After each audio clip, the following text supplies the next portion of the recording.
Rodrigo, quer nos apresentar, Então professor vamos nessa. Rodrigo? Muito boa tarde a todas e todos. Eu sou o professor Rodrigo Borges, trabalho aqui nos cursos de Comunicação e Arte. Tá no ar? E tem ao meu lado aqui Está no ar, nosso diretor, apresentar, Eduardo nos apresentar, França, professor Rodrigo? muito boa tarde, para a gente conversar um pouquinho sobre Rodrigo Borges, dois trabalho aqui importantes nos cursos de pilares Comunicação aqui e Arte. do UniBH. E tem A ao gente meu vai lado falar aqui sobre diretor, internacionalização Eduardo e também França. sobre parcerias criativas, né? Então, a gente tem o prazer de receber também, daqui a pouquinho vou apresentar uma professora e um professor que são amigos e amigas e nossos convidados especiais, mas antes, dar as boas-vindas, então, a você, Eduardo. Prazer estar aqui. Beleza, muito obrigado, Rodrigo. Boa tarde, agora tarde, né? Já é 12:05. Boa tarde a todas e todos aí, a comunidade acadêmica, alunos, alunas e professores, nossos colaboradores também. Queria dizer que a gente está muito feliz hoje. Eu fiz aquela brincadeira no início da abertura, na fala lá com o Elias e com o Greco, né, de que a gente sente que o circuito acadêmico é uma espécie de festa, né? Então a gente organiza a festa e a gente sente que a gente está no meio dela. E o dia de hoje, que é um dia de abertura, ele tem muito esse sentimento para a gente, porque é um momento em que a gente faz a gente acolhe a mostra de pesquisa e extensão Ânima e, ao mesmo tempo, faz os outros eventos que reforçam os pilares do posicionamento do UniBH, né?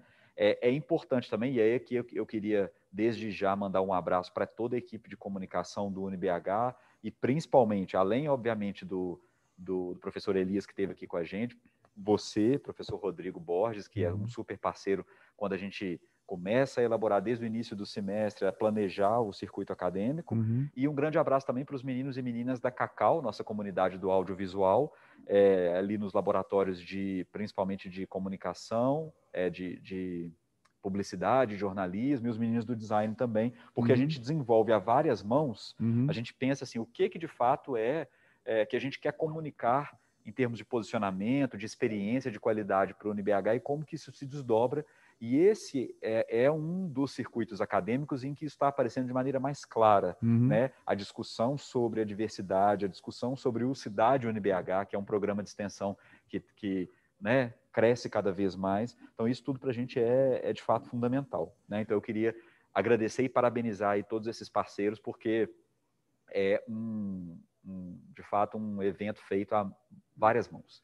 E aí eu queria, Rodrigo, assim, antes de você chamar os convidados e da gente começar a falar, te passar a bola até, porque também é um projeto que a gente conduziu junto e que eu estou vendo projetado aqui atrás, porque a gente fez de propósito, né? A gente já faz mais de 10 anos que o circuito acadêmico acontece e nesse semestre a gente fez Rádio UniBH apresenta o circuito acadêmico, né? Dando esse privilégio aí para a Rádio UniBH, que é esse projeto novo, que acabou de nascer, mas que a gente já tem várias expectativas com ele, né? Então eu queria que você explicasse um pouquinho. Sim. É um projeto que né, nasceu agora, como você disse, e a ideia é potencializar, dar voz à nossa comunidade e também, principalmente, né, às nossas alunas e aos nossos alunos. Então, a gente começou agora com uma versão no Spotify da rádio, com podcasts, com playlists feitas pelos alunos e pelas alunas, com a curadoria deles. Então, já tem playlist do jornalismo, playlist também do curso de fotografia. Nós temos 2 podcasts que já estão no ar, né? Um da medicina veterinária, do grupo de resgate animal, e um podcast da medicina, que é o Cacau Educa, que fala sobre saúde do jovem. Então, os conteúdos muito legais. E, claro, né, a gente vai utilizar, né, a gente utiliza agora o circuito acadêmico para potencializar também, para colocar a rádio para o mundo, né, para contar para as pessoas que a rádio existe e convidar também a todos e todas que ocupem o espaço na rádio, né? É uma rádio que é feita aqui pela comunidade do UniBH, mas é uma rádio para o mundo. É uma rádio para a cidade de Belo Horizonte, mas para o mundo, né? E convido também vocês a acessarem o nosso perfil lá no Spotify. Né, para quem não tiver o aplicativo, consegue baixar a versão gratuita, então ele é acessível. E a ideia a partir agora do próximo semestre é que a gente continue com a rádio produzindo conteúdos também para o YouTube, né? Não só no formato de podcasts, mas também de videocasts, né? Legal. E é mais um canal para a gente reverberar as produções acadêmicas, né? Estimular o pensamento crítico, o diálogo, sobretudo, né? E a reflexão, né? Acho que é uma ferramenta de comunicação importantíssima para o UniBH, a partir de agora também, né? Claro, com certeza. Muito bem. É isso. Eu queria, então, colocar na conversa agora, para a gente começar os trabalhos aqui, né, sobre os nossos temas aqui dessa transmissão, conjunta com a Rádio UniBH, convidar a Samara Leal, professora aqui da instituição. Ela é mestra e doutora em modelagem matemática e computacional pelo Cefet, na área de inteligência artificial, cientista da computação também, coordenadora aqui da Regional Minas Goiás, dos cursos de TI do Anima Educação, e nossa companheira de trabalho aqui. Samara, muito bem-vinda. Boa tarde. Nos ouve bem? Sim, eu os ouço. Boa tarde, gente. É um prazerão estar aqui com vocês hoje. Muito obrigada pelo convite. Muito obrigada também pelas palavras. Estamos aí sempre juntos, né, nessa parceria aí no UniBH com projetos incríveis, que é um pouquinho do que a gente vai conversar hoje, né, Rodrigo? Isso. E a gente tem agora essa mudança, né, no mundo, a pandemia que virou tudo de cabeça para baixo, mas aqui no Anima e no UniBH a gente já trabalhava com essa questão tecnológica também. A gente já trabalhava um ensino semipresencial, né, e aulas à distância, com a tecnologia sendo um pilar muito forte aqui dentro. E a pandemia acelerou isso tudo, né? Eu queria que você falasse um pouquinho dos trabalhos que você desenvolve aqui dentro, e em especial do Health Lab, né? Como é que 4.0, não é isso? Como é que funciona esse projeto? Então, Rodrigo, Dudu, é um projeto que, né, o Dudu, desde o do nascimento do projeto, né, Eduardo, que você está junto conosco, nos apoiando e nos incentivando, que é um projeto que ele vem de encontro, Rodrigo, com essa sua fala, né, do novo cenário que a gente está passando aí de pandemia, né, de transformação digital, também da transformação digital, né, do ensino, de toda essa questão que a gente está passando agora. E é um projeto que nos alertou que, na verdade, antes da pandemia, a gente já estava com o alerta ligado, né, da transformação digital, do impacto da transformação digital na educação. E depois da pandemia, isso só se intensificou, porque a gente sabe que muitos, né, dos profissionais do futuro, muitas das profissões que a gente tem agora, vão ser, né, evoluídas, digamos assim, por causa da transformação, da evolução digital. A gente vai ter muitos profissionais novos, né, muitas profissões novas que vão surgir, especialmente dessa questão da inteligência artificial, dessa parte de ciência de dados, né, dessa parte estratégica que os profissionais cada vez mais eles estão utilizando dados e ferramentas computacionais, tecnológicas para auxiliar, né, na sua profissão. Então, toda essa evolução, né, que a gente chama da era digital, ela vai auxiliar os profissionais do futuro, né, para tomar decisões mais assertivas, mais estratégicas na sua área. Então, né, dito isso, qual que é a ideia do Health Lab? É a gente proporcionar experiências, né, com o uso de ferramentas tecnológicas e também... acho que travou um pouquinho, a gente não está te ouvindo, viu, Samara? Vou aproveitar aqui, então, vocês me ouvem? A gente não está tendo retorno aqui agora. Porque para mim tá ok aqui, eu ouço vocês... não, tá. Ótimo, então foi questão, desculpa, Samara, acabei te interrompendo, mas foi nosso retorno aqui mesmo, tá? Continuando. Aqui tá tudo ok. Então... Rodrigo, e aí qual que foi a ideia, né? Pensando em todo esse cenário de evolução da era digital, de novos profissionais do futuro, da educação está acompanhando todas as atualizações do mercado, né? Da globalização, entre outras coisas, a gente pensou em estruturar, né, Eduardo, esse projeto chamado Health Lab, que é um projeto em que a gente proporciona para os nossos discentes de diferentes áreas do conhecimento, né? Como se chama Health Lab, o foco, a temática principal é a área da saúde, e essa experiência que a gente fala que é 4.0, que é o quê? É você sair um pouquinho ali da sua caixinha, né? Porque geralmente os alunos, às vezes, no curso, eles ficam mais dentro da área deles, fazendo as unidades curriculares relacionadas com o curso deles. A gente convida os alunos para sair um pouquinho da caixinha, para sair da zona de conforto e conhecer outras áreas de atuação e conhecer ferramentas tecnológicas, conhecer, né, aplicabilidades diferentes no âmbito da tecnologia voltado para a área da saúde. Então, a gente tem equipes, Rodrigo, de desenvolvimento, né, multidisciplinares, com alunos da medicina, da enfermagem, da odonto, de diversos cursos da área da saúde, que trabalham junto com alunos da tecnologia, do design, do direito, soluções tecnológicas para resolver problemas da área da saúde. Então, eu tenho ali nessas equipes a troca, né? A troca de expertise de alunos da tecnologia com alunos da saúde, a troca de expertise do uso de tecnologias como meios, né, para que as pessoas possam tomar estratégias mais assertivas na tomada de decisão, especialmente agora que a gente tem um uso intensivo de telemedicina, né? A gente tem os atendimentos de psicologia acontecendo de forma online, então a gente tem que tomar todo um cuidado com os dados dos pacientes que trafegam nas redes, tem toda uma questão de segurança, tem toda uma questão de estratégia, né, dessas informações que você pode utilizar para a tomada da decisão, para o diagnóstico médico, entre outras coisas. Então, assim, a gente quer unir, né, diferentes áreas do conhecimento para a gente proporcionar essa experiência diferenciada para os nossos discentes e, claro, sob orientação dos nossos docentes, dos nossos professores, especialistas nessas diversas áreas de conhecimento, né, do projeto Health Lab no UniBH. Legal. Samara, você pode dar um pouco, assim, pedir o seu depoimento sobre quão incrível é o projeto e tal, é chover no molhado, porque você acabou de falar e você é muito empolgada e acelerada. Quem trabalha com você te conhece, sabe disso, né?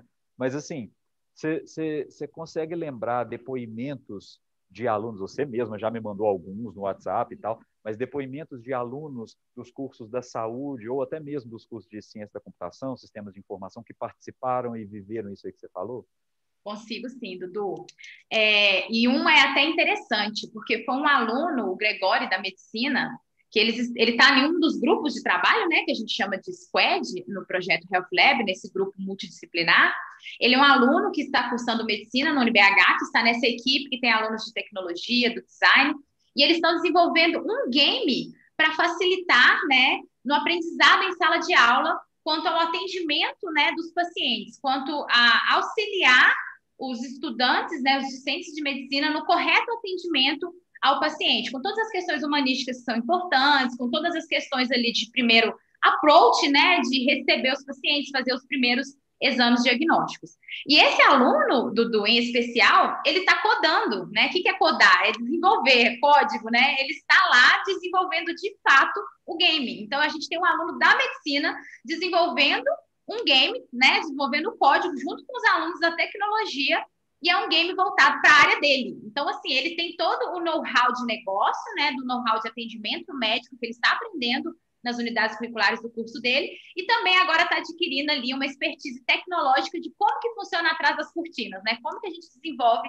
esses softwares educacionais. Então, assim, a gente tem um depoimento dele, que tem a participação efetiva dele, de fato, ali, né, e de muitos outros alunos no projeto, até mesmo no desenvolvimento da solução. E eles acabaram de submeter um artigo no Congresso Internacional. Então, assim, a turma está muito empolgada mesmo. É um exemplo, né, de um depoimento que a gente tem de alunos. E também temos alunos de sistemas de informação falando que o projeto abriu a caixinha, né? Que nem eu falei para vocês que era até o objetivo, né? Eles falavam, nossa, abriu a caixinha. E um deles até falou assim comigo, falou, professora, quando a gente está muito dentro do nosso curso, a gente fica ali preocupado com as competências técnicas, né, Dudu? Fica ali preocupado em aprender tecnologia X, Y, Z. Mas quando a gente começa a conversar com gente de outra área, com gente de negócio, a gente começa a ver o quanto é importante a gente desenvolver também as competências socioemocionais. Comunicação, trabalho em equipe, criatividade, empatia. Então, assim, ele falou comigo que ele está trabalhando, ele está fazendo um networking sensacional a partir desse projeto. Inclusive, temos alunos, né, temos empresas parceiras que estão conosco nesse projeto, que está contratando os nossos alunos para fazer estágio junto com eles também. Então, também tem essa possibilidade de troca. Legal, genial. Uma coisa que eu queria ressaltar, acho que talvez até por um certo histórico de como nasceu o Health Lab no início do ano passado, né? Quase que coincidiu com o início da pandemia no Brasil, né? Mas foi ali por volta de janeiro, fevereiro que você apresentou a ideia. Eu lembro que você apresentou aquilo como um possível modelo da gente incorporar o mundo do trabalho junto com as competências técnicas que são desenvolvidas nos cursos, e aqui no caso, como é Health, né, nos cursos de saúde, num primeiro momento, né, dentro do UniBH, mas sempre na perspectiva de trabalhar com dados. E depois o Health Lab acabou virando uma coisa maior. Um mundo, né, uma coisa maior, como você falou, justamente porque é isso que eu acho interessante. Agora, no início da fala, eu estava comentando sobre o circuito acadêmico e como é que ele é rico, porque ele é produzido a várias mãos, né? Tem essa história da gente trabalhar junto com a Cacau e tal, eu acho que o Health Lab acabou acontecendo isso um pouco, né? Juntou a fome com a vontade de comer. Por quê? Tinha essa estrutura que você apresentou, sobre a qual eu falei, né? Possibilidade de trazer a tecnologia para incrementar os possíveis trabalhos na área da saúde, mas já existia um desejo de alguns alunos, sobretudo da medicina, né? Que fizeram aquele simpósio de prática profissional junto com o professor Marconi e tal, de aliar isso com a nossa clínica integrada da saúde, como é que a gente pode melhorar o atendimento e tal. Então, assim, a impressão que me dá, e eu queria te provocar um pouco nesse sentido, para você falar um pouco, a impressão que me dá é que as coisas estão meio orbitando aí, né? E a vontade, a possibilidade de conectar esses pontos através da tecnologia de dados, ela acho que dá empolgação para a gente, porque a gente consegue ver a coisa saindo do papel, né?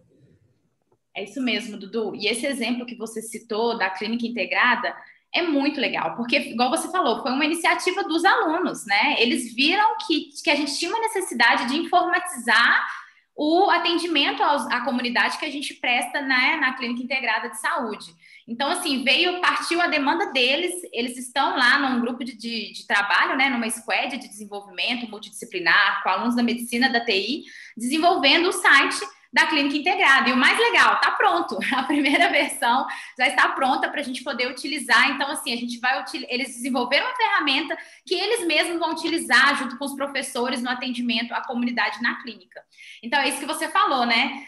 Partiu deles a iniciativa, eles tiveram todo esse engajamento no desenvolvimento, essa responsabilidade, né, em entregar, em passar por todas as etapas para poder ter esse entregável no final, e agora eles vão utilizar essa ferramenta ali para facilitar, né, no dia deles, como alunos da clínica integradas que fazem atendimento sob orientação dos professores. Então, isso é mais um exemplo, né, de projeto que a gente tem, e que nem você falou, esses projetos eles podem vir de diversas, digamos assim, de diversas fontes, de diversas iniciativas. Pode vir dos alunos, dos professores, de empresas do entorno, né, de parceiros do UniBH, e até mesmo da coordenação, que é o nosso caso, que a gente também tem alguns projetos, a gente gosta de provocar os meninos, né, Dudu, a sair ali da zona de conforto e pensar ideias criativas e inovadoras.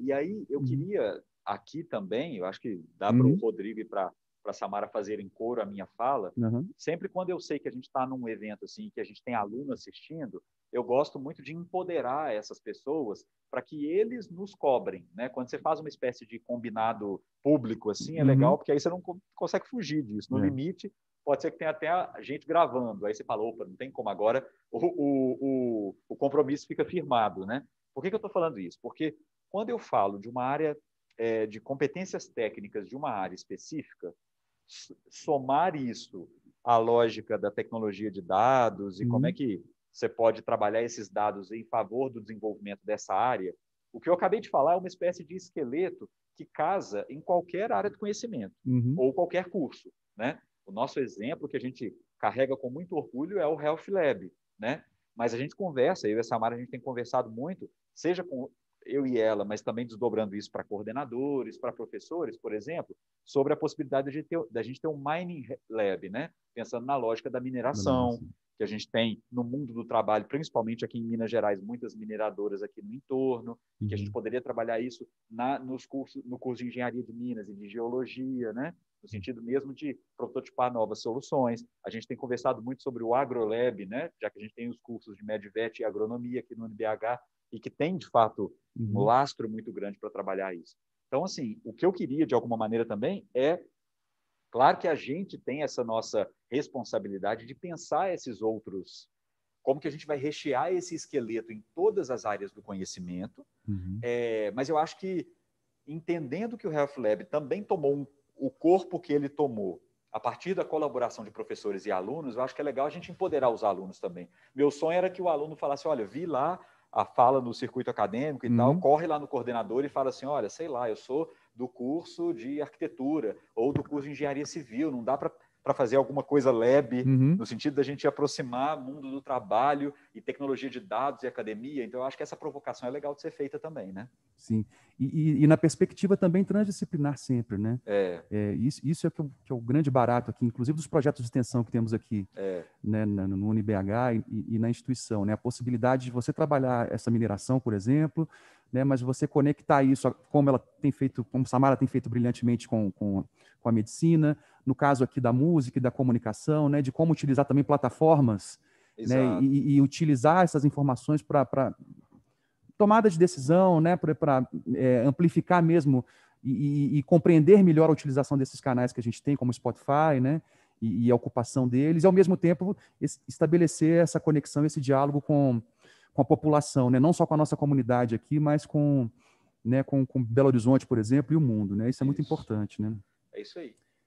Samara, eu me lembrei de uma coisa aqui, a gente teve, na época do presencial, pré-pandemia, nós recebemos aqui no UniBH, e eu e Eduardo estamos aqui no auditório, obviamente, né, com toda a segurança, observando os protocolos, mas na pré-pandemia nós fizemos aqui um circuito acadêmico, aqui na área do Carandá, em frente ao auditório onde estamos agora, e me lembro que um dos sucessos do circuito foi a sua área de games. Você falou dessa questão de gamificação, né? Para além dos projetos de pesquisa, dava fila para jogar ali jogos de multicanal, né?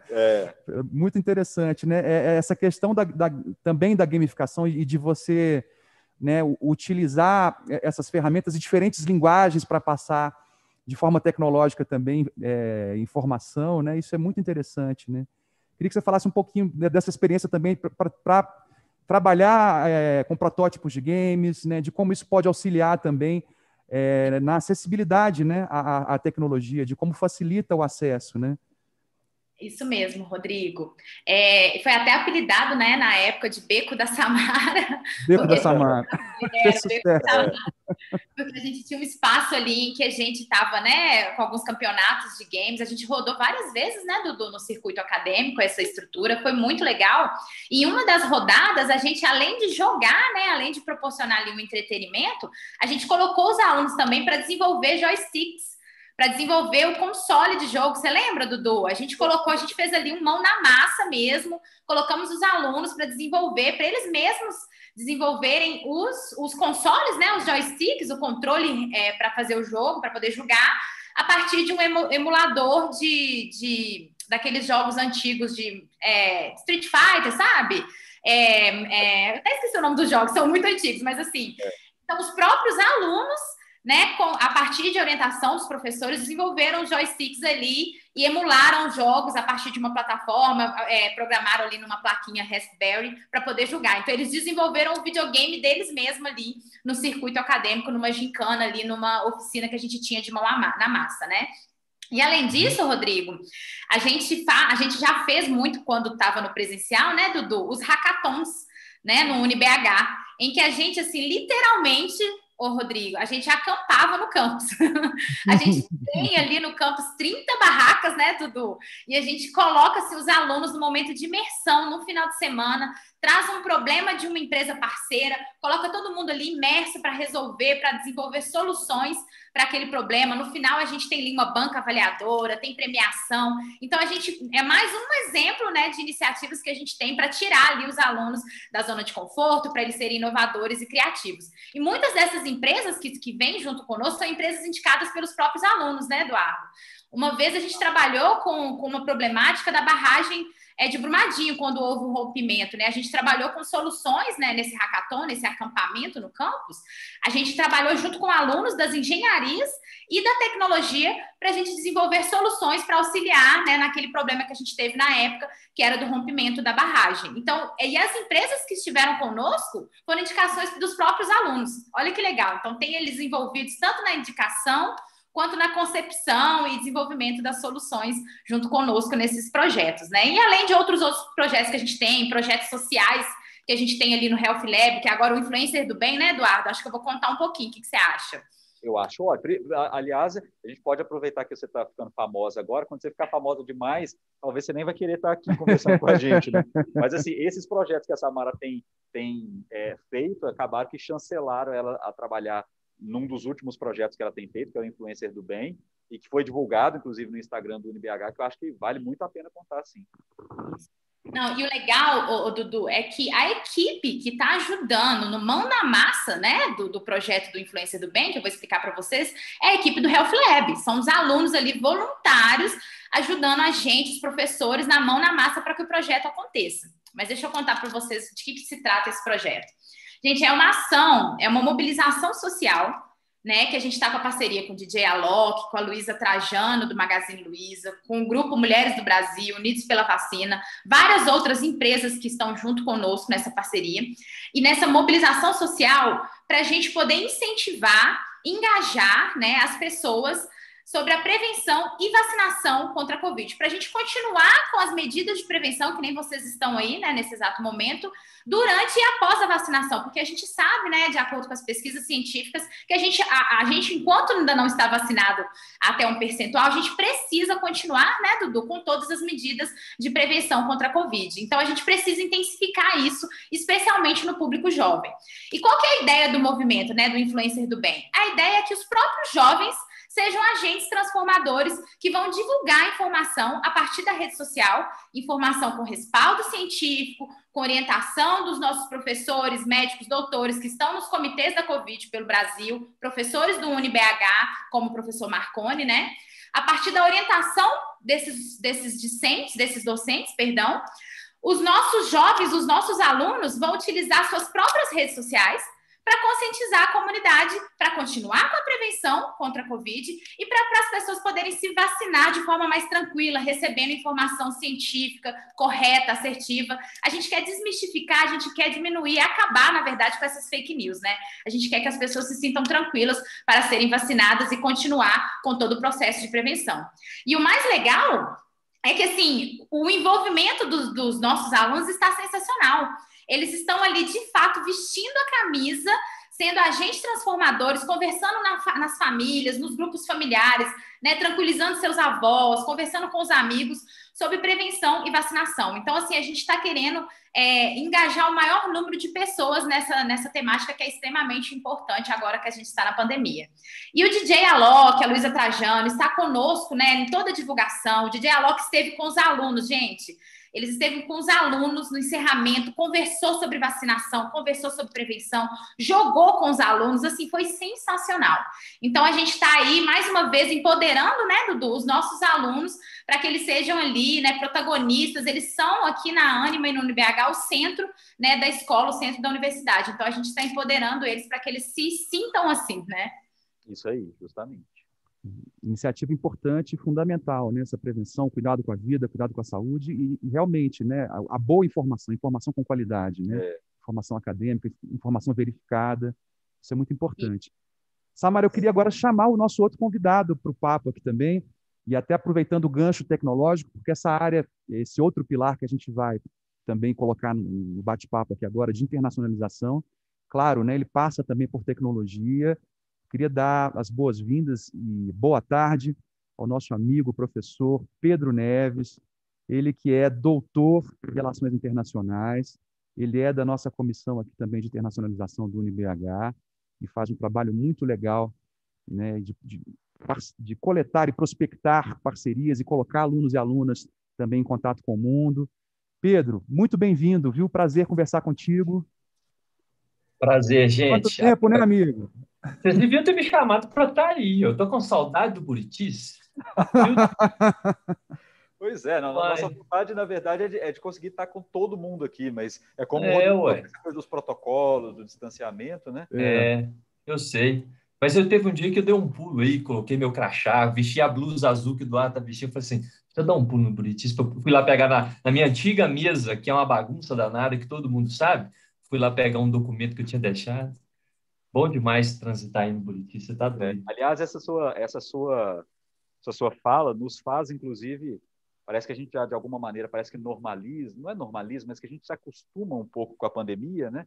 E eu acho que, inclusive, a gente celebrar, já que a gente falou aqui do influencer do bem e da ciência, né? Celebrar o fato de que, de algum modo, né, com essa situação um tanto doida, de algum modo a vacinação tem andado, né? Não sei se vocês sabem, mas aí quem trabalha na área da educação, não só professor, já foi vacinado pelo menos com a primeira dose, né? Opa, meu microfone caiu aqui. A gente tem uma perspectiva de ter a segunda dose em breve, e a população sem comorbidades, sem trabalhar em algum setor específico, também agora começa a ser vacinada. Então, a gente tem uma expectativa Claro que eu não posso ser leviano de falar datas, porque o decreto é da prefeitura, Sim. mas a gente tem uma expectativa que ela começa a ficar crescente com relação ao possível retorno, né? A gente já tem os cursos da saúde fazendo práticas no campus, algumas outras visitas esporádicas de outras áreas, mas o ideal é a gente torcer para que o quanto antes a gente comece a retornar, ainda que gradativamente ao campus, né? Para todo mundo, não só o Pedrinho que teve que passar aqui para pegar o documento, mas que todo mundo possa viver o campus cotidianamente, né? É isso. Esse é um desejo coletivo, né? E né, a segunda dose, todos os colaboradores da saúde, né, pegando os professores também, a nossa previsão é para agosto, né? Então, isso gera um otimismo danado, né, em todo mundo, para a gente poder, daqui a pouco, estar junto novamente, transitando aí pelos níveis, né, do Buritis. Né? Isso é massa demais. Pedro, mas aí, né? Vamos lá, manda, Borges. Você que é um cidadão do mundo, né, que já rodou aí os 4 cantos, a gente está morrendo de saudade de rodar pelo mundo, viajar, né? De viajar, mas eu queria que você falasse dos projetos que você desenvolve aqui no UniBH e na Anima, né? De internacionalização, e também de como ficou isso agora, né? De como é que está, como estão esses contatos com o mundo agora no ambiente digital, né? Como você tem tocado esses trabalhos aí? Antes de até, né, entrar nos detalhes que diz respeito àquilo que a gente tem construído no UniBH, eu diria que é um paradoxo, porque antes a gente tinha, para poder participar de um grande evento internacional, você tinha o limite do espaço para poder fazer esse envolvimento, né? As coisas se aceleraram muito e agora a gente tem acesso a grandes nomes das áreas do conhecimento, a possibilidade de participar de congressos, seminários, a partir de cliques, né? Então, em relação a acesso, para poder permitir que a gente tenha uma experiência acadêmica internacional, as coisas foram reconfiguradas, eu diria, né? Então, esse é um ponto curioso, né, desse mundo que a gente vive, né, em função de todos os limites que a pandemia nos impôs, algumas aberturas elas foram construídas, né, a partir da tecnologia. Olhando para o Uni, eu acho que minha fala é uma fala que já começa a dar alguns spoilers. Isso é bom, né? Eu acho que tem problema nenhum. Inclusive, Eduardo e eu estava trocando algumas mensagens antes de eu entrar aqui, em função de reuniões, acordos e ações que estão sendo feitas. Mas, de forma assim, para tentar já dar transparência e mostrar para toda a comunidade acadêmica do Uni, né, o que a gente tem pensado, a gente discute a internacionalização enquanto um meio para poder sofisticar, aprofundar, né, criar novas experiências e, eu diria, ampliar as capacidades de desenvolvimento, tanto em carreira quanto na perspectiva de ensino, né, para os nossos alunos ou para toda a nossa comunidade acadêmica. Então, se a gente pensa dessa forma, tudo aquilo que a gente se associa a um tipo de acordo, a aproximação a uma associação, a um projeto que a gente abriga dentro do UniBH para poder trabalhar os objetivos de desenvolvimento sustentável, todos esses elementos, eles são, eu diria, plataformas para poder permitir que as nossas experiências possam ser ampliadas, né? E no ambiente que a gente vive hoje, né, pensando, né, as conexões postas no século XXI, a gente não pode se fechar ao mundo, porque senão ele nos atropela, né? O que a gente vive exatamente agora é o efeito disso. Como que um elemento central que começa a acontecer na Ásia em novembro de 2019, outubro, novembro de 2019, coloca o mundo todo de joelhos meses depois. Então, o processo de conexão dos efeitos que estão acontecendo no mundo, eles são muito acelerados. Então, a gente precisa estabelecer conexões para poder dialogar, né, com o nosso entorno. A gente precisa superar algumas fronteiras no processo de entendimento, né, da cooperação internacional, de um trabalho conjunto, de uma pesquisa que seja conjunta, de uma aula que pode ser ministrada de forma simultânea por professores que estão em ambientes diferenciados, né? Tudo isso eu acho que precisa fazer parte cada vez mais do nosso cotidiano, porque senão a gente é atropelado por esses movimentos, a gente precisa, eu diria, aprender e construir com eles, né? Então, quando a gente pensa isso para o UniBH, a gente tem 2 desafios. O primeiro desafio, entendendo que a internacionalização ela é um meio, o primeiro desafio é o olhar para fora. E quando a gente olha para fora, a gente precisa fazer algumas perguntas. Quais são os nossos interesses para poder estabelecer esses diálogos? E quando a gente começa a fazer essas perguntas, a gente já começa a encontrar na América Latina um primeiro espaço de acesso, um primeiro espaço de diálogo, né? E a outra pergunta que eu faço, o que é que eu preciso transformar dentro do UniBH enquanto estrutura física para poder permitir que essas conexões com a América Latina também esteja bem organizada? Então, quando a gente começa a falar do internacional, ele não está distante para a gente. Ele está no nosso contexto de mudanças que serão dentro do nosso próprio espaço físico. E aí, pensando no espaço físico, eu coloco também as pessoas, que as pessoas precisam passar por treinamentos, a gente precisa falar mais a linguagem latino-americana na perspectiva estética, né? Viver a América Latina de um contexto, né, mais cotidiano dentro do UniBH. E quando a gente olha para fora, a gente precisa fazer essa abordagem a partir do interesse que são dos alunos, dos professores e dos coordenadores. E não simplesmente olhar para a América Latina e falar, olha, que interessante essa organização que trabalha aqui como a Comissão Econômica para a América Latina, vamos fazer um acordo com eles? Aí a gente assina um papel e coloca os pais da gaveta. A gente não está fazendo assim, né? E é isso que eu diria que nos move para poder fazer um passo a passo bem artesanal, a fim de permitir que a área da arquitetura e do design, né, a grande área das engenharias, a grande área das humanidades, a saúde como um todo, ela possa falar com a gente quais são os interesses para que essas ações venham a ser celebradas, para que a gente possa trazer instituições latino-americanas para poder dialogar junto com a gente. Então, assim, numa síntese, né, eu diria que a gente caminha com um processo que ele é artesanal e precisa sê-lo, que assim a gente caminha com um certo cuidado e vai, à medida que as ações vão sendo costuradas, a gente vai multiplicando as informações e envolvendo toda a comunidade acadêmica, né? Vai ter a hora de todo mundo, mas a gente começa com passos que são pequenos para poder fortalecê-los, né? E dar uma estrutura e uma cara legal para esse nosso grande projeto, que não é de um semestre, né? Eu diria que é uma chave que virou para o UniBH e a gente assume essa responsabilidade e, enquanto houver vida, haverá processos de internacionalização sob nossa responsabilidade, né, Dudu? É exatamente isso. Acho que a sua fala foi excelente. Eu queria aqui, talvez, carregar um pouco nas tintas em alguns pontos que você falou. Primeira coisa, e eu me sinto muito tranquilo de dizer isso, que acho que quase a gente se conhece há mais tempo, é óbvio, mas a gente encarou a questão da internacionalização no UniBH há quase um ano, né, Pedrinho? Vamos falar assim, mais ou menos, em que a gente entendeu assim, o tema ele é tão complexo e para ele acontecer é uma escada que tem que ser subida degrau a degrau, que a gente precisa de arrumar a casa para colocar o bloco na rua em seguida, né? Então, para quem não sabe, e de fato quase ninguém sabe, né? No segundo semestre do ano passado a gente usou de fato para fazer diagnósticos, para verificar como é que estava ali a partir de um grupo de alunos, a partir de enquetes com professores e a equipe do Buritis também, como que a gente estava e o que a gente pensava sobre essa história da internacionalização. Mas, antes de tudo, uma coisa que a gente conversava muito e que, depois que se fala, vira óbvio, mas até então não é que a internacionalização, na verdade, ela é um meio. Isso que você falou agora no início, acho que é fundamental. Né? Não é, eu não entro na universidade, por exemplo, vou me capacitar e fazer um curso para fazer intercâmbio, para viajar, numa perspectiva de ter alguma coisa de internacionalização. Né? Assim, é claro que isso cursar, estar aqui em algum determinado curso vai me dar capacitação para uma graduação, para me graduar numa profissão específica, e isso muda a minha vida, né? Na medida em que eu posso ter experiências internacionais, acho que isso permite uma amplificação ainda maior, né?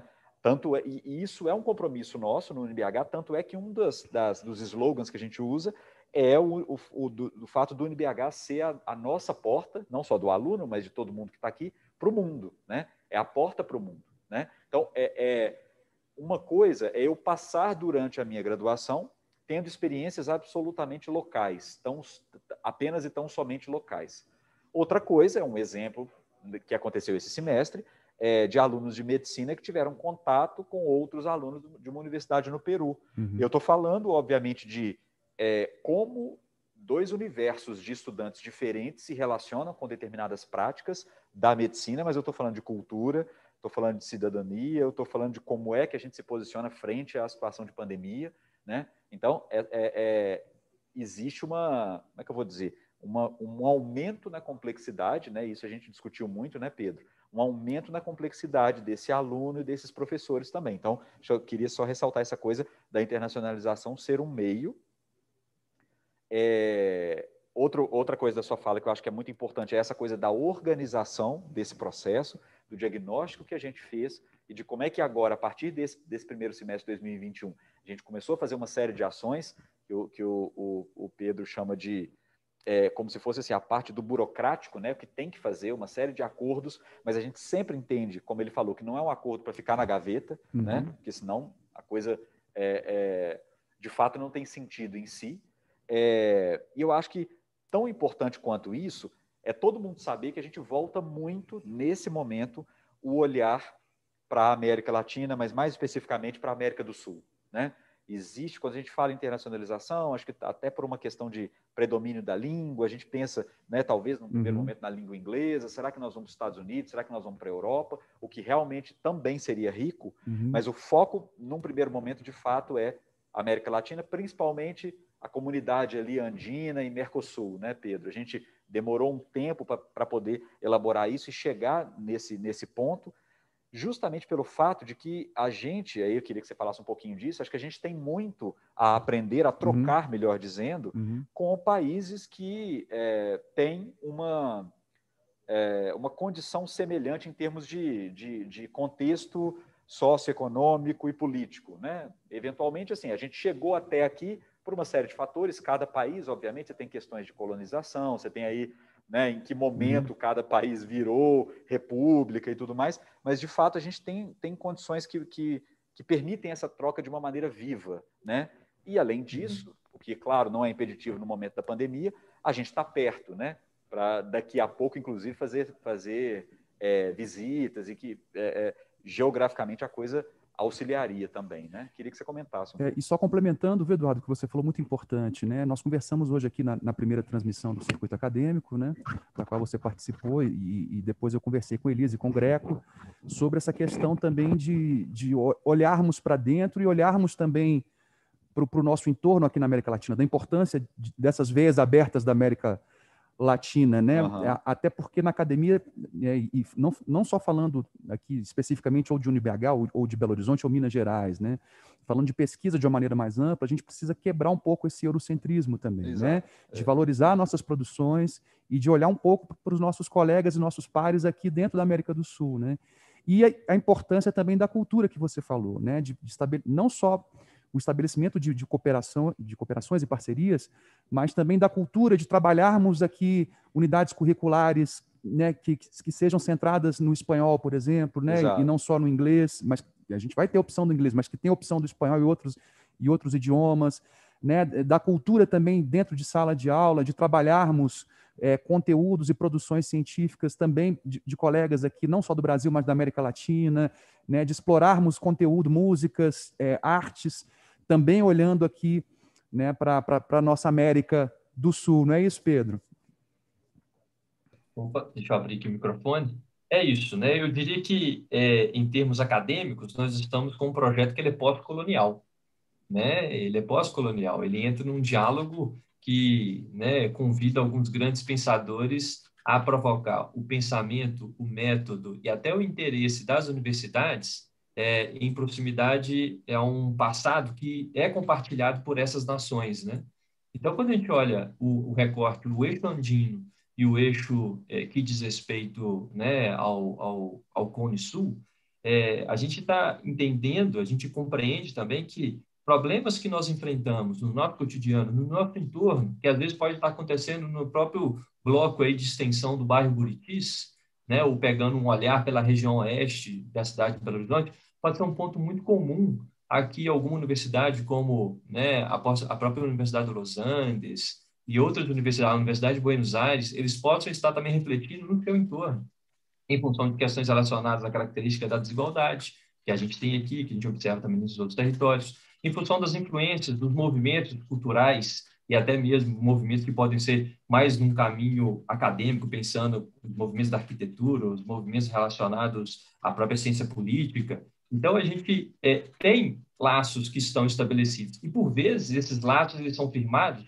de forma um pouco mais dinâmica no quadro que diz respeito à pós-graduação ou de forma individualizada, pelo fato de um professor já atuar com algum tipo de projeto dentro desse contexto. A gente quer potencializar isso, né? A gente quer criar essas pontes para poder permitir que aquele que é um problema comum, que está posto para a sociedade belo-horizontina, que pode estar relacionado à sociedade da cidade de Lima, no Peru, poxa, por que a gente não pode discutir em conjunto? Por que a gente não pode aprender em conjunto? Né? Quando a gente fala da internacionalização e olha ela para além das universidades, a gente começa a observar que o mundo do business, por exemplo, né, pegando as startups, fazendo até um link, né, com a fala né, da Samara agora há pouco, a gente tem diversos prestadores de serviços que já nascem prestando um serviço que é global, que são as Born Globals, as startups que são criadas no território brasileiro, mas elas já entram no circuito produtivo que é mundial e vai prestar um serviço que é, por exemplo, de inteligência e análise de impacto ambiental de uma mineradora de BH que está em Belo Horizonte, mas está atuando no Peru. E aí essa análise ela vai estar sendo feita no território peruano. Olha só que interessante. Os funcionários são belo-horizontinos, a marca ela é brasileira, mas o serviço que é prestado ela é global, né? Pensando no nosso próprio currículo, já que você pontuou ele também, o Borges, olhando para o nosso currículo, entendendo que ele é orientado por projetos, a gente não pode se furtar a essa oportunidade de entender que os problemas que a gente vive hoje eles são globais, né? Não são exclusivos do nosso município ou do nosso bairro, e a gente pensar em conjunto, a gente não está inventando a roda para poder aplicar essa ação da internacionalização. A gente está atuando com base em padrões que já estão estabelecidos, sobretudo na área da tecnologia. Se a gente pega um tema e fala tecnologia na parte de inovação aberta, né? Você está trabalhando com elementos que são ágeis e comunicando pessoas do mundo inteiro para poder pensar e atuar em cima de problemas e com soluções que são criativas, independente de onde é seu CEP, de onde você está localizado, né? Então, eu diria que esses elementos, esses links, eles nos potencializam. Então, é por isso que eu queria até completar, né, essa minha fala com alguns spoilers, né, para poder falar um pouco dessas questões que são de proximidade e conexões. Nós temos hoje dois andamentos em termos de negociação que estão avançando, né, que serão muito interessantes para a gente. O primeiro é em diálogo com a Acnur. A Acnur, para quem não sabe, a gente está falando do link especializado das Nações Unidas para poder dialogar com os refugiados. Dentro da Acnur, o Acnur tem uma cátedra que reúne grandes universidades no Brasil e no mundo que olham para a questão do refugiado e faz a universidade pensar o fator refugiado, né? Hoje a gente tem refugiados que são por causas políticas, refugiados que são por questões ambientais, né? Outros que podem estar associados a questões que são socioeconômicas. Então, esse contexto é muito amplo e essa Acnur ela desenvolveu há pouco tempo uma cátedra para poder permitir que as universidades pensassem em conjunto e apresentassem soluções em conjunto. Universidade do mundo inteiro. A cátedra Sérgio Vieira de Mello. Quem foi o Sérgio Vieira de Mello? Basicamente, um dos principais nomes do Brasil na política internacional. Foi dentro da parte de direitos humanos associada à Organização das Nações Unidas, ele foi o braço direito da direção geral das Nações Unidas no período da invasão do Iraque.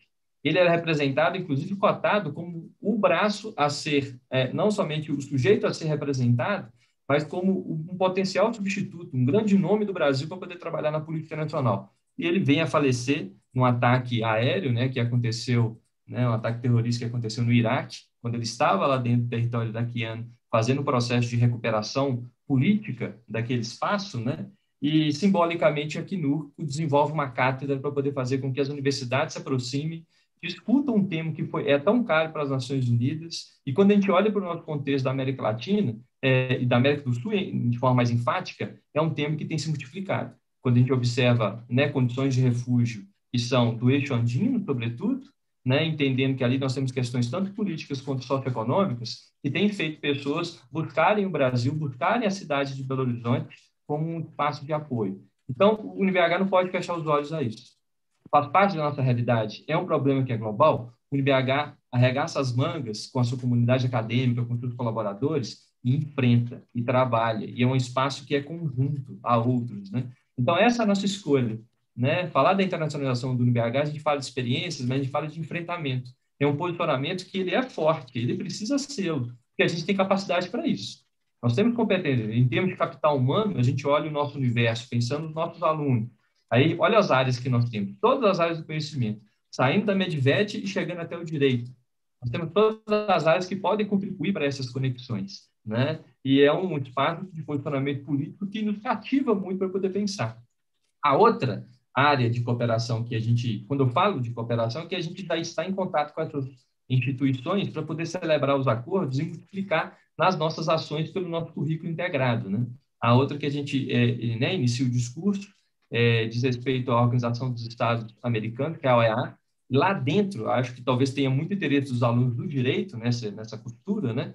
Nós temos a Comissão Interamericana de Direitos Humanos e a própria Corte, né? E celebra algumas ações com parcerias com a Universidade do México, a Universidade Nacional do México, a Universidade de Monterrey, a própria Escola de Direito da Universidade de Buenos Aires. Então, está na hora da gente dialogar com eles também, permitir que a gente tenha um polo de consulta, de análises técnicas, de envolvimento dos nossos discentes e docentes a partir do direito, para poder olhar para todas as questões, né, de violação dos direitos humanos na América do Sul, e a gente ser uma referência para poder comunicar essas violações junto à Organização dos Estados Americanos, né? Então, é esse tipo de elemento que nos valoriza, é esse tipo de experiência que a gente quer, né? A gente não quer simplesmente assinar um acordo, a gente quer estabelecer uma relação que ela seja carnal mesmo, orgânica, com as instituições e organizações que transitam na América Latina em todas as áreas do conhecimento. E a gente vai, passo a passo, fazendo essas celebrações e, aos poucos, mudando a nossa realidade e a nossa cultura sobre o internacional dentro do campus, né? Não é da noite para o dia, é aos poucos que a gente vai estruturando esses passos, né? Legal, legal. Eu acho que seria importante, para a gente encerrar, eu queria falar duas coisas. Dizer também, como no caso da nossa conversa com a Samara, que a gente está aberto, né, Pedro, empoderar os alunos e alunas para as contribuições que eles queiram dar com relação à internacionalização, apesar da gente saber que a nossa, uma vez que a gente levanta essa bandeira, que é a nossa responsabilidade começar a fazer descer as ações de internacionalização que o UniBH pretende. E eu não sei se a Samara ainda está aí, de repente, para a gente encerrar, só pedir para vocês contarem a experiência que a gente teve, que une, de alguma maneira, os nossos assuntos todos aqui, que foi esse exemplo que eu dei da universidade lá do Peru, né, que o professor Marconi conduziu o projeto dos alunos que, de alguma maneira, degustaram, assim como os alunos do UniBH, um pouco lá do Health Lab, né, Samara? Isso mesmo, Dudu. Nós recebemos 6 alunos da Universidade del Sur, né, no Peru. Eles estão conosco em 3 squads, né, 3 grupos de trabalho do Health Lab, desenvolvendo games, simuladores, o site, estão auxiliando a desenvolver o site da Clínica Integrada. Então, eles já estão conosco. A gente fez um primeiro momento de acolhimento com eles, né, de repasse, do modo que a gente trabalha, né, nos grupos multidisciplinares. E aí, agora eles já estão no mão na massa, fazendo reuniões com a gente quinzenais, né, trabalhando e desenvolvendo os projetos junto conosco no Health Lab. Então, aí um exemplo, né, indo à fala do Pedrinho, de internacionalização aqui na América Latina. É exatamente isso. Assim, eu acho que o Rodrigo falou bem dessa coisa do caráter transdisciplinar, ou dependendo da situação multidisciplinar, eu acho que é isso. Assim, é um dos grandes benefícios da gente estar num ambiente universitário, esse. Assim, né? E o que a gente puder fazer para aumentar essas camadas de complexidade, né, em termos de experiência, eu poderia fazer tudo isso, tudo que a Samara disse aqui, que acho que já traria uma robustez para a formação dessas pessoas, dos alunos que estão conosco, mas na hora que a gente coloca a internacionalização, eu amplifico isso, né? Eu crio novas possibilidades, novas conexões, e a ideia é a gente seguir cada vez mais. Então, acho que fica aí, mais uma vez, o aviso, né, que a gente, de fato, vai acelerar cada vez mais com esses projetos semelhantes ao Health Lab, com os projetos de internacionalização, mas também a abertura do convite para que vocês, de alguma maneira, pensando em ideias, tragam para a gente poder construir coletivamente. Não é isso, professor Rodrigo? Isso mesmo, e já queria convidar aqui publicamente, tanto Samara quanto Pedro, para ocuparem também o espaço da Rádio UniBH. Né? A gente, por falar em transdisciplinaridade, né, a gente tem a programação do circuito aqui ao longo do dia. Às 5 horas temos a equipe do Grupo de Resgate Animal da Medicina Veterinária, que tem um podcast, foi o primeiro podcast nosso aqui na rádio. Na sequência, a equipe comandada pelo professor Daniel Dutra, a equipe da Medicina, com alunos e alunas que produzem o podcast da Cacau Educa. Então, a gente tem essa preocupação aqui sempre, né, de realizar trabalhos cooperativos, Pedro, como você bem colocou, né, em cooperação também interna aqui, entre os cursos, né, e ocupando os nossos canais para que a gente amplifique essas ações que são maravilhosas. Quero muito agradecer vocês, viu, professora Samara, professor Pedro, e agradecer pelos trabalhos brilhantes, agradecer pela presença e pelo bate-papo maravilhoso aqui, que certamente vai virar um podcast, tá? Para a gente colocar no nosso perfil de Spotify. Muito bem. Bom demais, gente. E eu que agradeço. Valeu. Eu que agradeço, gente. Prazerão enorme. Legal. Tá. Eu acho que antes da gente encerrar, a gente podia convidar todo mundo, não só a Samara e Pedro, mas Isso. todo mundo que está assistindo, Sim, além da programação da tarde, para a gente, Sim. o nosso papo com o Lenine, né? sim, né? Já que estamos falando aqui de internacionalização, a gente vai ter o prazer de conversar aqui, eu, Eduardo, acho que o professor Elisa vai participar também um trechinho do papo, com um dos embaixadores que a gente tem, né, no Brasil, culturais, vamos dizer assim, nosso mestre Lenine, que é um dos grandes nomes da música popular brasileira. É um cara também que sempre foi ligado em tecnologia, sempre foi inovador, seja na expressão artística, estética, mas também em dialogar né, utilizar os canais de tecnologia para atingir o público. É um pensador inquieto, né? E um embaixador, uma pessoa que tem, né, um artista que tem trânsito no mundo inteiro, né? Tem público na França, tem público na África, tem público, né, mundo afora. Então, a gente vai ter a oportunidade, né, de bater um papo com ele aqui a partir das 8 da noite, e vocês podem acessar o canal de YouTube do UniBH. Por favor, convidem a todos e todas, né? É um evento aberto, público, né, para que vocês conheçam um pouco mais do trabalho que a gente faz, não só aqui no Uni Acadêmico, mas também o trabalho do Lenine, para quem ainda não conhece, né? E para quem curte, claro, vai ter música no final. Por favor, venham, lógico, tá? Lógico. É Muito isso. bem. Eduardo, muito obrigado por mais uma transmissão aqui juntos, mais um circuito acadêmico. Beleza. Parceria. Isso aí. Parceria. Tamo junto Uhum. e vamos que vamos. Tem muita programação até à noite. A gente se vê então mais tarde. Até já. Beleza. Até Obrigado. mais, gente. Abraço. Abraços.